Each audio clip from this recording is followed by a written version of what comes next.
Our text for this session is the beginning of God's speech to Job in chapter 38. In this speech, God responds to what Elihu has just told Job in chapters 36 and 37. In responding to Elihu, God sets the stage for the main teaching of the book of Job. So, grab your copy of the Tanakh and let's get started.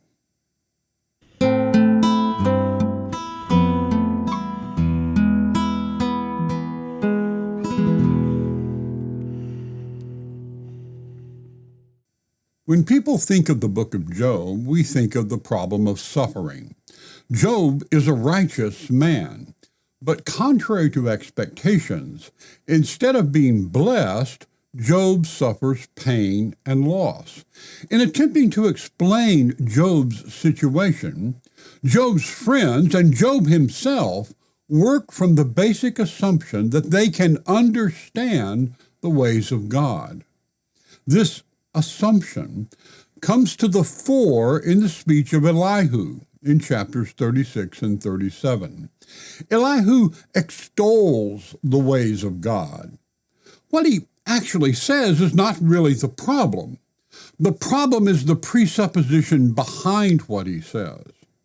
At the beginning of Elihu's speech in chapter 36, Elihu clearly states his presupposition.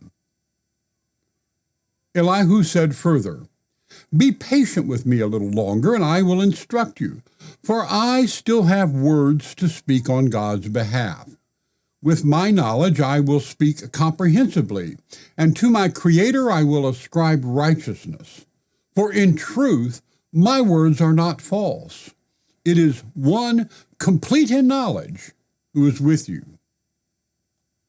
There you have it. Elihu thinks he understands all God's ways and can explain Job's problem if Job will only listen to him. And it's that assumption, one that Elihu makes, one that Job makes, and one that we often make, to which God responds in the speech that begins in chapter 38.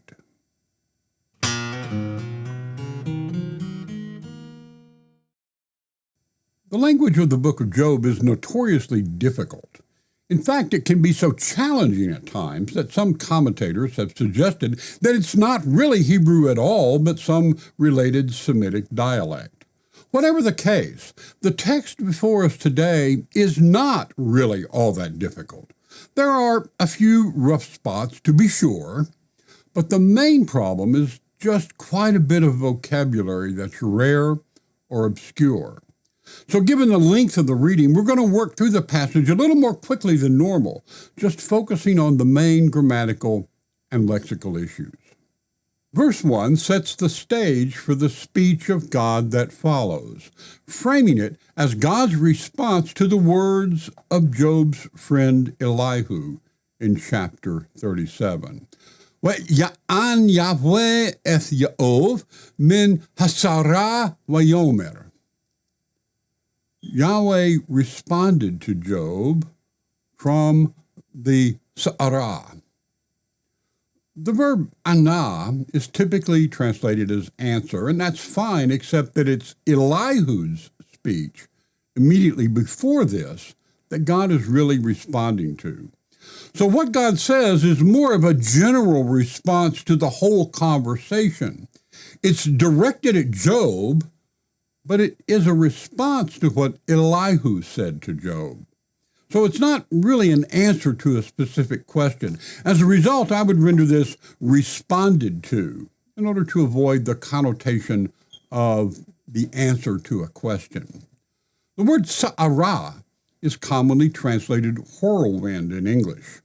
The word is most often used to talk about a storm. Of course, storms do often have windy conditions. But storms are often used in the Bible as theophanic phenomena, natural occurrences like fire and smoke that serve to both reveal and conceal the presence of God. As in, for example, Isaiah chapter 29, verse 6. "You will be visited by the Lord of hosts with thunder and with earthquake, with great noise, with whirlwind and tempest, and the flame of a devouring fire. And that is the case here as well. The term sa'ara is used for the kind of storm that's associated with the manifestation of the presence of God. By the way, in case you're wondering, the vertical stroke before the word ha-sa'ara is a pasek. It's a part of the system of Masoretic accents, and its function is to indicate to the reader or the cantor to be careful at this point. For our purposes, what you most need to know is that it doesn't have any effect on the meaning of the sentence.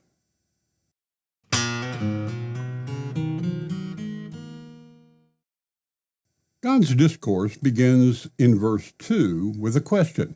Mizeh maksik etzah b'milim b'li da'ath. Who is this who darkens counsel with words without knowledge? The opening phrase is a simple question introduced by me. This word is used in two ways, as a simple interrogative, who, or as the indefinite relative pronoun, whoever. Here the interrogative makes more sense. Who is this? Or perhaps more simply, who is it? The phrase maksik etzah is idiomatic. In the call, the verb is stative, to be dark. In Hifil, it becomes transitive, to darken. It is etzah that is darkened. The noun refers to counsel or advice that is given, or perhaps the plans that one makes on the basis of that counsel. The point of the idiom is that the person who has spoken is confusing or obscuring matters because he doesn't know what he's talking about. The idea of not knowing what one is talking about is communicated by the last phrase of the verse, b'milin b'li da'ath. The base preposition is instrumental, by means of.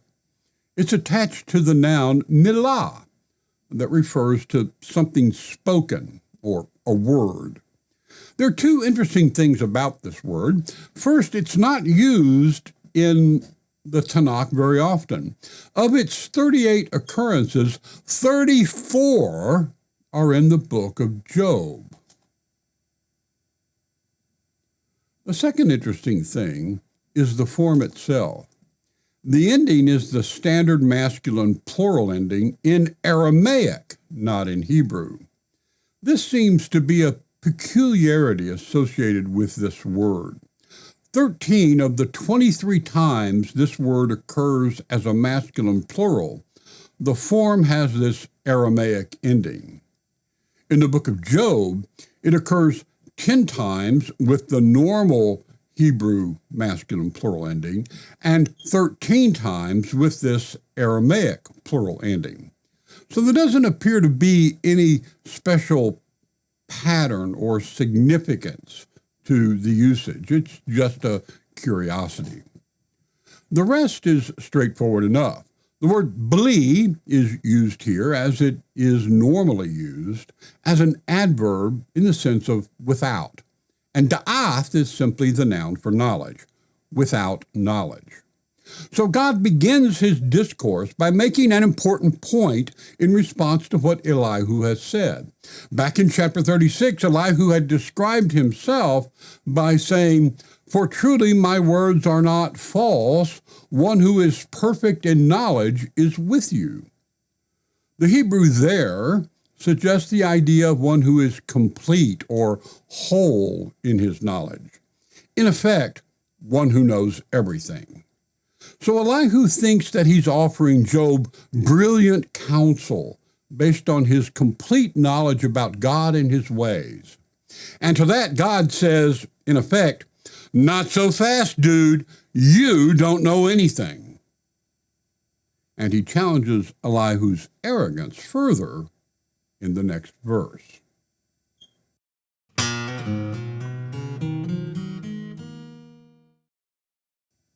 In response to Elihu's claim to know everything about the ways of God, Yahweh responds, "Izarna kageber chalatzecha, Wa'esh laka wahodieni. The first clause initiates the challenge. The verb is a call imperative with a volative particle attached. Here, the volative particle underscores that this is not an order from God, it's an invitation, or perhaps better, a challenge. The primitive rendering would be something like, bind up your loins like a man. The verb ezer suggests the notion of strapping on something or tying up something. What Elihu is challenged to do is to bind up his chelets, here, as always, in a dual form, chalatzayim. The word refers to the whole area of the body between the ribs and the hip bones. Loins is the traditional translation, and I suppose it's accurate enough, but it's rather meaningless for the modern reader, since loins is not a word in common use today, except for a cut of meat like pork loins. Something like thighs or waist would be better. But this kind of translation is rather like Elihu's counsel. It obscures the point. The phrase, bind up your loins, is idiomatic. It really means something like, get ready, and it has the connotation of preparing to do battle. And that preparation to do battle is underscored by the phrase, kagever. A gever is a man, that is specifically a male human, and this word often has the connotation of a strong man or a warrior. So the whole idiom has the sense of something like, strap it on, big boy. It's very much throwing down the gauntlet of a challenge. The next clause expands that challenge. Wa'esh alka wahodieni. I will ask you so that you can teach me. Now, to me, this seems to be dripping with sarcasm. God will ask Elihu some questions and give him an opportunity to teach God a thing or two. And in so doing, to prove that he has that perfect or complete knowledge of the ways of God that he had so boldly boasted to Job about having.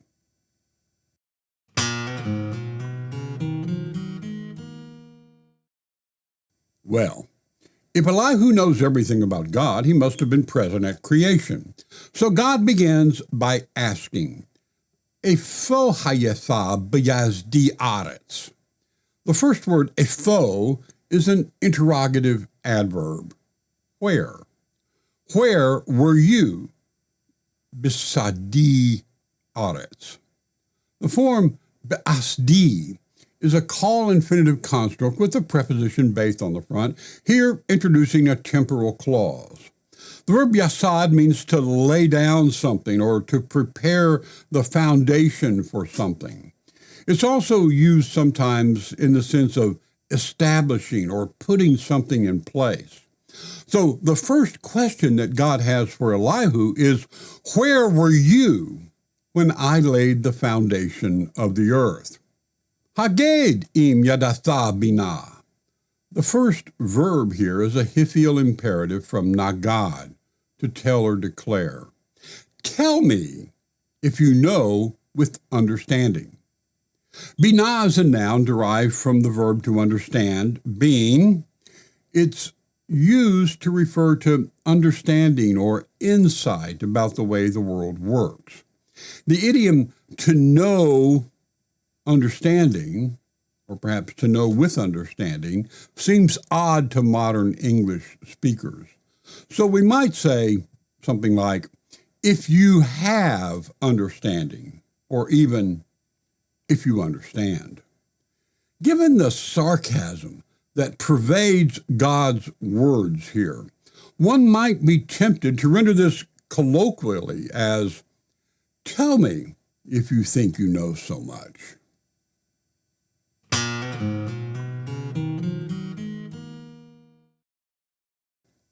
In verse 5, God's questioning of Elihu continues. Misam mimadeha ki teda, omi nata aleha kau.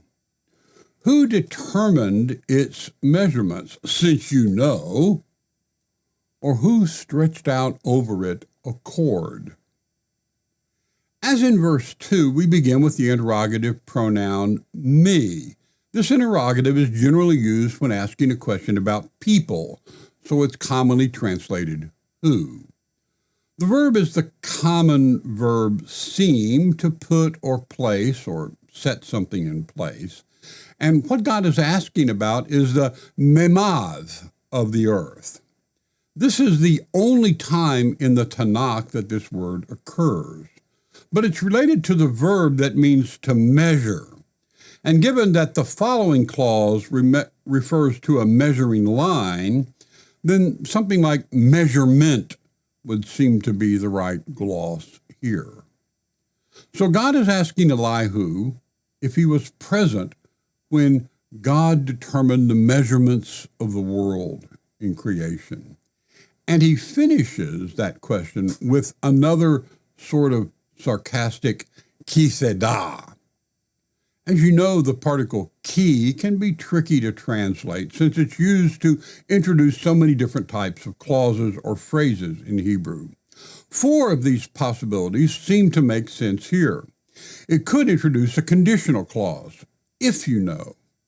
Or it might introduce a circumstantial clause, since you know, or given that you know. Or it could introduce an explanatory or exegetical clause, because you know. Or, finally, it could introduce an emphatic clause, surely you know. Each of these would imply that God is challenging the complete knowledge of the ways of God that Elihu had claimed to have back in chapter 36, verse 4.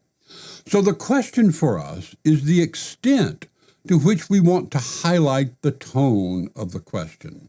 The emphatic sense would really be highlighting the sarcastic tone, implying something like, surely you can answer such a simple question since you know everything. The next clause continues God's relentless questioning. Omi natha eleha chao, or who stretched out over it a cord. The verb is natah, to stretch out or spread out. The verb is used for reaching out a hand, but it's also commonly used for pitching a tent. And neither of those is the case here. Here it is a cow that is being stretched out. A cow in Hebrew is a cord or a rope. Now, you might wonder what a cord or rope has to do with determining the measurements of the world. Well, in the ancient world, they would measure distances in construction using a rope or cord with knots tied at regular intervals, say every cubit. You stretched out the rope like a giant tape measure, and you could measure the distance. By the way, sailors adapted this idea into what is today known as a chip log. This consisted of a knotted rope attached to a wooden device that dragged behind the ship. The knots, of course, being farther apart than the ones that were used in ancient construction. So the way they used this was that they let it out and timed how long it took the rope to become fully extended. That allowed them to calculate their speed through the water. And that's why today we measure the speed of ships in knots rather than in miles per hour. Now, I say this because if we translate this clause in a primitive way, such as, or who stretched out over it a cord, no one will have the slightest idea what we're talking about. So perhaps we should render cow something like tape measure or measuring line. Or perhaps we could render the entire clause something like, or who measured it with a line. Or, since the activity being spoken of is what today we would call surveying, we might simply render it, who surveyed it.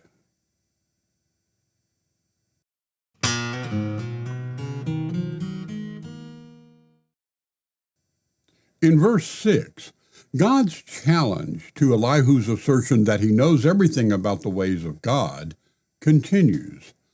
Alma adaneha hotba'u omiyara even pinatha. Upon what were its pillars set? Or who laid its cornerstone?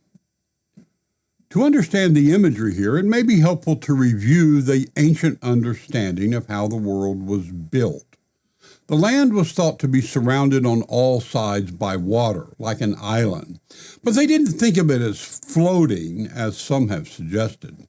Rather, the land rested on pillars or columns that were set on some unknown foundation deep beneath the waters that were under the ground. And it's these foundations of the earth that God is talking about here when he asks, upon what were its pillars set?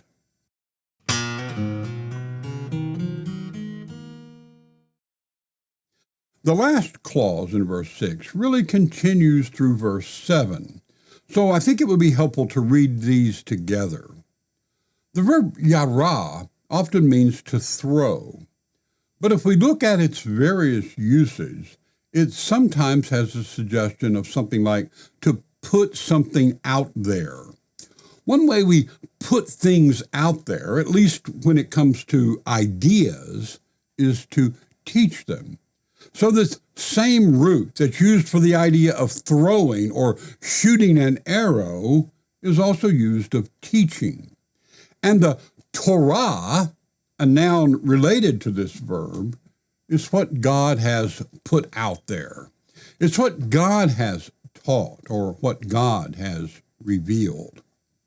In this case, what is being put out there or put in place is the Eben Pinatha, the stone of its pinah, its corner. The cornerstone in the ancient world was normally the first stone laid in a major building project. It was important because all of the other stones that made up the foundation of the building are lined up with it. And if it's not properly positioned, then the whole structure will be out of whack. So this is a poetic way of talking about the beginning of God's creative work. And that first creative act is accompanied by the joyous celebration of the angels. Baran yachad kokevei boker. The lower form here is a base preposition on the front of another call infinitive construct used to introduce a temporal clause. The verbal root is often translated cry, but this is not usually crying in the sense of weeping. It's crying out or shouting or making some other kind of loud noise, something in alarm or sometimes in joy. It's also sometimes used for singing, another form of making a loud noise. Those who are doing the crying out are the kokevei boker. A kokav is the common word for star. So the stars of the morning. The stars that shine in the morning stand out because of their brightness. That makes them distinctive and important. They serve figuratively to point to the dawn of a new day or a new age. So 3 times in the New Testament, Jesus is referred to as the morning star, the one whose brightness heralds the coming of the new eschatological age. In our text, which is looking backwards, the new age being spoken of is the creation of the world. Not only do the morning stars shout or sing for joy, but also Vayari'u kol b'nei Elohim. Here too, the verb resh wow hey, or ru, basically means to make a loud noise. So it too can be translated as shout or cry aloud. So we might render the whole thing something like, or who laid the cornerstone?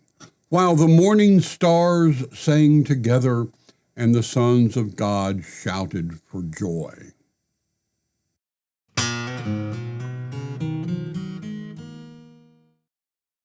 With verse 8, the questioning continues, but God turns to a new line of questioning, moving from the founding of the earth to the question of setting the boundaries between the seas and the land. Vayasik bizlathayim yam b'chiku merechem yetzeh. The first word is a hiphil verb form from the relatively uncommon root samek kaf kaf, sakak, used to talk about covering over something or screening something off so it's behind or under a covering. The object of this action is the yam, the sea, and the thing being used to screen off the sea is marked with the preposition beth, here used as what we would call a base of instrumentality or a base of means.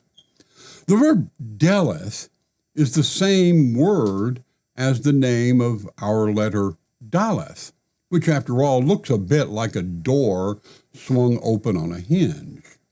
So this phrase looks as though it should read something like, he closed off the sea by means of doors.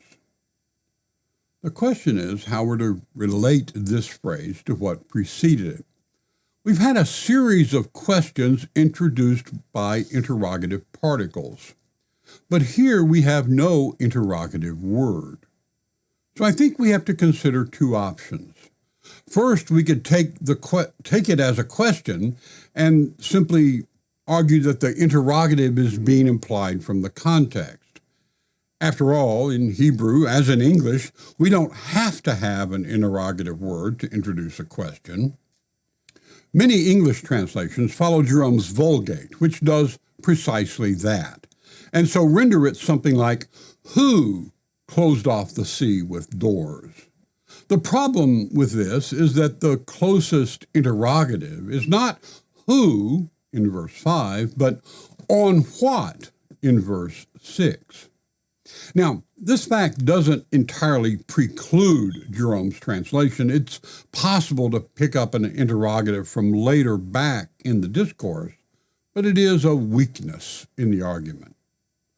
Alternately, we could take this not as a question, but as a continuation of the temporal clause that began at the beginning of verse 7. If we read it that way, we would have something like this. When the morning stars sang together, and then picking up verse 8 with, and he closed off the sea with doors. I'm not familiar with any English translation that takes it that way, but it is the way that the Septuagint appears to read it. Now, how we understand this is going to be determined by how we understand the relationship between this clause at the beginning of verse 8 and the next clause in the second half of the verse, which also begins with a temporal clause. It's a close call, but since verse 7 is temporal, verse 8b is temporal, and verses 9, 10, and 11 are a long temporal clause, I'm inclined to see the question beginning in verse 6 being followed by a series of temporal clauses that stretch across all of verses 7 to 11, with the next question then being posed by the interrogative, the hey interrogative, at the beginning of verse 12. So I'm going to read verse 8a as a temporal clause rather than as an independent question. Regardless of whether we read this as a separate question or as part of a series of temporal clauses, the idea is that Elihu does not know how God determined the boundaries of the seas and closed them off with metaphorical doors to keep them in their place.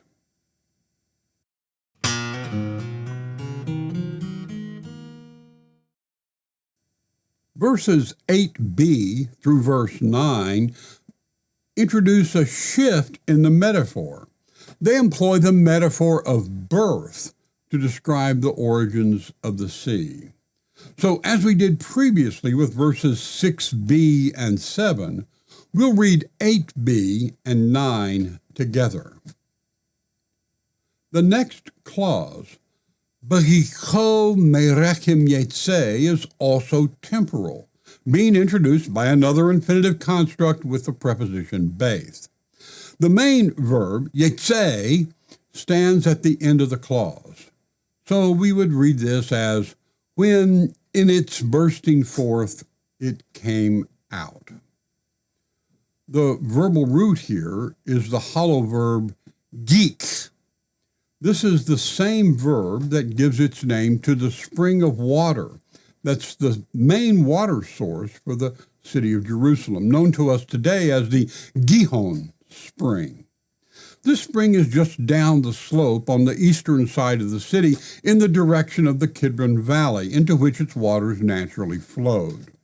To protect the water supply of the city, the pre-Israelite inhabitants of the city built an extension of the city wall that went down the slope and incorporated the spring within it. They also dug a series of underground passages so that they could bring the water from the spring into the city. But these were not entirely secure, and David and his men used one of them to capture the city. But back to our text. The birth imagery is secured by the words merechem, rechem being the Hebrew word for womb. The idea here is that the waters below the ground that rise up from the ground to form springs and lakes are bursting forth from the womb of the earth. And like the waters above the rakia, they have to be held back by barriers, lest the earth be flooded again as it was in the days of Noah, when God opened all the barriers to let the waters come forth from below and from above. The next clause is also temporal, also beginning with an infinitive construct with the preposition beith. Notice, however, that the pronoun has changed from a third person to the first person. There's no longer any question about who did these things. God himself was at work. God put, we might say, used the clouds as a garment in which to wrap this newborn creation. The metaphor is wrapped up, if you'll pardon the pun, with the last phrase of verse 9. V'arafel chasu latho, and darkness its swaddling cloth. The noun urafel has the sense of a gloomy, dense darkness, slightly mysterious in character. One interesting thing about this word is that more than half of its occurrences are used to talk about the cloud of darkness that serves to mask the presence of God, especially at Mount Sinai and in the temple. Here, the word doesn't seem to have anything to do with the presence of God directly, except, of course, that God was present at creation as the Spirit that fluttered over the waters. But here, the main emphasis is just the completion of this metaphor by describing the darkness that prevailed at the beginning of creation as the swaddling cloth, the chasulah of this newborn creation. Now, this is the only time the word chasulah is used in the Tanakh. It is related to a verb that means to wrap. The verb is also used in the imagery of birth in Ezekiel chapter 16, verse 4.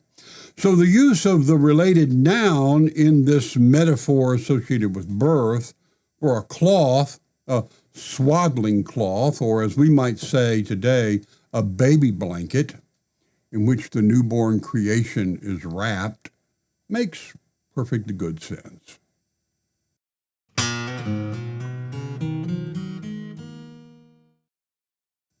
Verse 10 returns to the imagery of verse 8a, before the introduction of the birth metaphor. In that verse, we were introduced to the idea of God controlling the sea by blocking it off with doors. That thought is picked up again here. Eshbor alau kukim.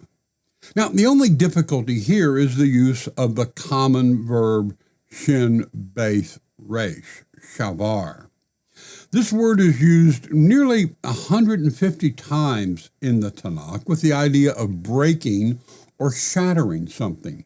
Here, the object is the noun chok, statute or decree, or less commonly, boundary or limits. So the natural reading of breaking statutes or laws or shattering boundaries doesn't really seem to make any sense in this context.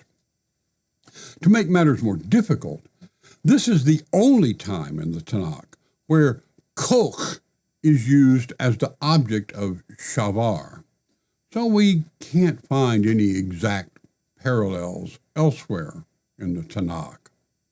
Now, some have tried to get around the problem by asserting the existence of another verb with the same spelling, listed as shavar 3 in the Dictionary of Classical Hebrew. But there is no evidence for the existence of such a word except for this verse. One of the things that we do in a case like this is to look at how the word was understood by the early translations, particularly the Septuagint and the Vulgate. The Septuagint reads this something like, I put in place for it boundaries, rendering the Hebrew shavar with the Greek tithemi. This gives us a sense of how the word was understood by early translators, but it's not all that helpful, since this is the only place in the Tanakh where the Septuagint renders the Hebrew verb shavar with the Greek verb tithemi. The situation with the Vulgate is much the same. It renders the phrase more loosely still with, I put in place that boundary of mine. Both translations communicate the idea of putting boundaries in place, but beyond that, there's not a lot of help here. Many English translations follow them, probably because there's little sense to be made of the verse otherwise. But if we consider the matter carefully, there seem to be 4 alternatives. First, we could opt for the suggestion of an otherwise unknown sense of the word shavar. Now, that's easy, probably too easy. As we've said before, there is absolutely no evidence for the existence of such a sense for the verb shavar. So frankly, it looks like we're just making that up. Second, we could argue for a homonym, another word spelled the same way, like the entry of shavar 3 in DCH. That, too, seems to be something of a counsel of desperation. Again, despite the claim for a much later Arabic word that might be stretched to fit here, there's absolutely no evidence for the existence of a homonym to shavar in any closely related or cognate language, or in Hebrew outside the Bible. Frankly, it seems capricious to invent a word just because we need it. Third, we could assume some kind of corruption in transmission. Here, there is at least a reasonable possibility. One might argue that wa'eshbor is a misreading for umishbar. Mishbar is a rarely used word, but breakers can be a way of speaking about waves, the kind of waves that break up against the shoreline. And it fits the context, since waves breaking against the shore are not only the limit of the sea, but they're mentioned again using a different word, rollers, in verse 11. Now, if we accept that proposal, we would end up with something like, the shore is my barrier, or my limit for it, which at least makes sense. It also works well with the next clause. Having said that, we have to hasten to add that there is no textual evidence to back up this suggestion. It's a guess, but at least it's a better guess than the first two. Fourth, we could assume that the combination shavar plus chok constitutes some kind of idiom that's not otherwise attested. Now, that's certainly a possibility, but we have no other examples of this, so there's no way to be sure about it. I think there's also a fifth way of understanding this clause that might make some sense as well.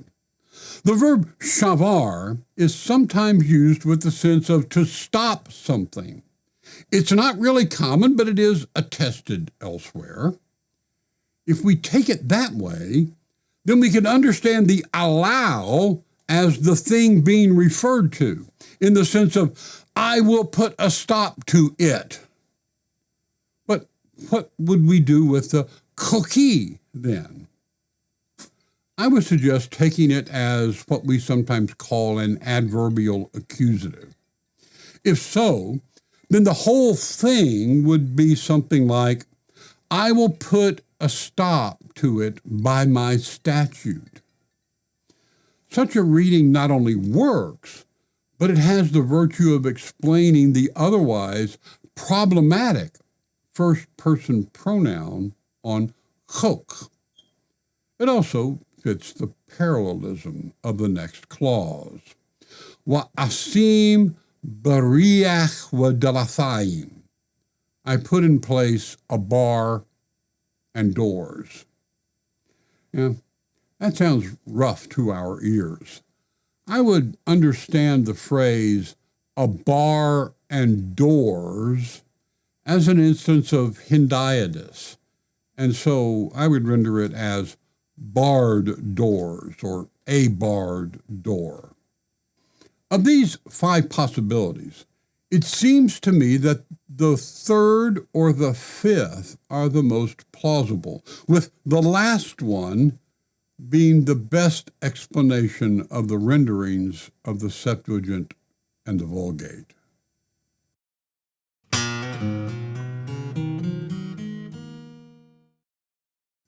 The last verse of our reading ends the question begun in verse 6 by presenting God as ordering to the seas to stop at the shoreline. Wa'omar az po thavo v'lo tosif. When I said, thus far you shall come, but no farther. The word po is an adverb referring to some particular point. Here, up to a point means up to this point, the point being referred to in the context. That's the barrier that God has set up. So I rendered it, thus far you shall come. The last verb, thosif, comes from yasaf, meaning to add to something. Since we're talking about motion up to a point, the verb refers back to tavo, the idea that the sea cannot add anything to the boundary that God has established, or the sea cannot go beyond that boundary. Unfortunately, the last clause is a little bit problematic. Ufo yashith bigon galeka. As it stands, we would read it, and here he will place it among the pride of your waves. The first thing to notice is the shift back to third person in place of the first person for the verb. But there's more. The verb sheath is transitive, so it needs an object. But there's also no expressed object for the verb here. The best we can do is supply the word it. We could just take the preposition beis as marking the object, in this case gaon, meaning pride, but that leads to a difficult rendering. And here he placed the pride of your waves. What exactly would that mean? Again, we have a couple of possibilities here. First, a corrupt or misread text, an unusual sense of the verb sheath, or simply a solution by reading the indefinite subject as passive. Let's begin with the second of those first. This is hinted at by the textual apparatus of BHS when it suggests that the verb sheath, when used with a beis, might mean to oppose or resist or get in the way of something. This would also take the beis as adversative. There might be a bit of support for this in Exodus, referring to a border, and another place here in Job referring to time, but there's really not a lot to commend this suggestion. The first alternative that I mentioned, a textual corruption or misreading, is also suggested by the textual apparatus. This would read the verb as yishboth, stop, instead of yashith, put or set. It's not all that obvious from the apparatus what they're thinking. So let me see if I can make it a bit clearer. What they're actually proposing is that the letter beis from bigon is in the wrong place. If we read it that way, it makes very good sense. Here he will stop your proud waves. But how likely is this, really? It might be easier to evaluate if we reproduce what must have happened. The original text would have been this. Remember, there were probably no word divisions or spaces at the time this was written. And the result of the misreading would have been this. It's rather hard to see the difference, isn't it? But that's what we're talking about. That is to say, we're talking about the fact that two letters were reversed in copying. This is what we call an example of a simple transposition. So this is really a very minor mechanical error of the kind that occurs frequently in copying, that's easy to make and easy to understand how it might have happened. The third possibility is that we could get around this difficulty if we read the indefinite subject as communicating the same sense as the passive. This would allow us to effectively read the phrase, the pride of your waves, as the subject, so that we would have, and here someone will put your proud waves, and that would be the equivalent of, and here your proud waves will be put. Now, this is a fairly popular option among English translations, but it doesn't really solve all the problems. It doesn't explain the use of beis very well, and it also has to assume that sheath can have the sense of to stop. So on the whole, if I had to rank these alternatives, I would be inclined toward accepting that the text is corrupt here, and the verb should be Shabbat, or stop.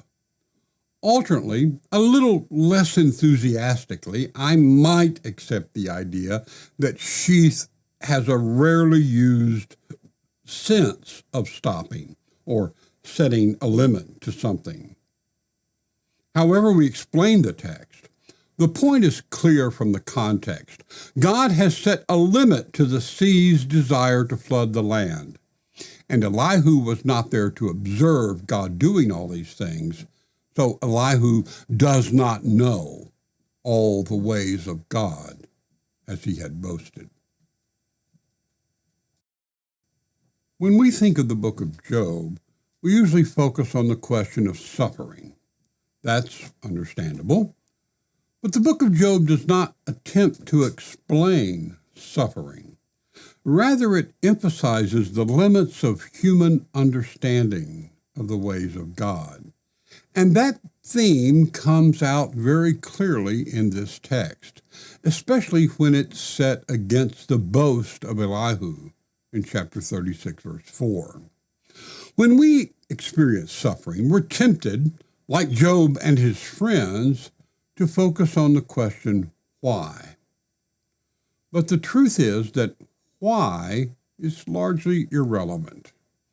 In the first case, it's largely irrelevant because, like Job, we will probably never know the cause of our suffering.